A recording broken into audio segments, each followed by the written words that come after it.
Wendy was a little girl with the biggest sweet tooth in the world. She loved chocolate, lollipops, jelly beans, and especially cotton candy. If it was sweet, she wanted all of it.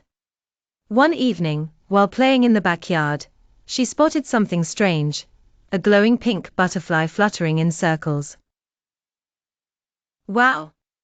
Wendy whispered as she followed it past the garden, through the trees, and into a place she had never seen before. As soon as she stepped through a shimmering archway, she gasped. She had entered a village made entirely of candy. Welcome to Candyville. The houses were made of gingerbread, the roads were paved with chocolate, and even the trees had candy canes for branches. The air smelled like warm caramel, and fluffy cotton candy clouds floated in the sky. "Hello there," called a tiny voice. Wendy turned to see a group of small, round creatures with jellybean bodies and gumdrop hats. They giggled and bounced toward her. "Welcome to Candyville," said a pink jellybean. "Everything here is made of the most delicious treats in the world." Wendy's eyes widened.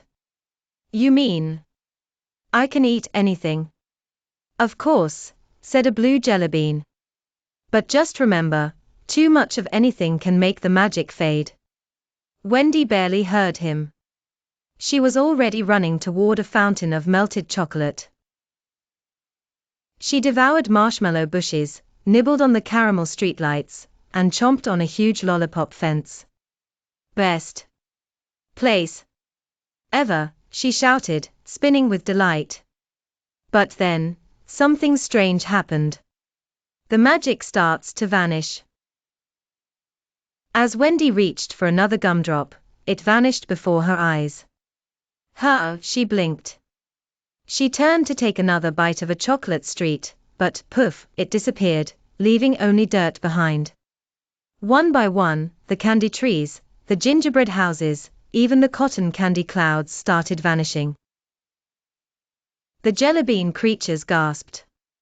"Oh no! You took too much, too fast." Wendy's heart pounded. I didn't mean to." The sky darkened, and the once sweet aroma faded into nothing. "What do I do?" Wendy cried. A wise old licorice stick hobbled forward, stroking his sugary beard. "The secret to keeping Candyville's magic," he said, "is balance. If you take too much at once, the joy disappears." Wendy looked around at the fading candy village, and felt a lump in her throat. She had been so greedy that she had ruined the magic. "I promise, I'll do better," she whispered. The old licorice stick nodded. "Then close your eyes and make a wish."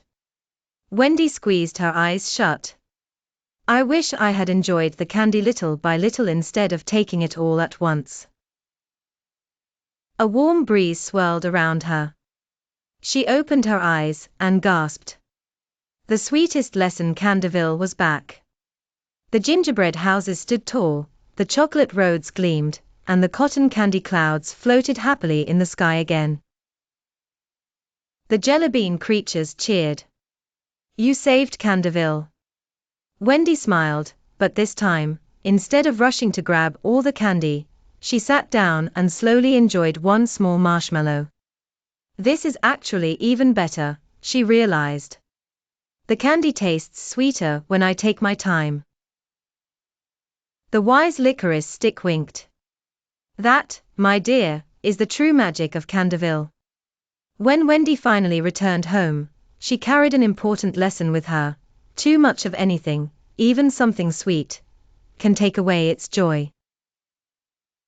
But with self-control, every moment stays magical. Moral of the story: enjoy life's treats in moderation.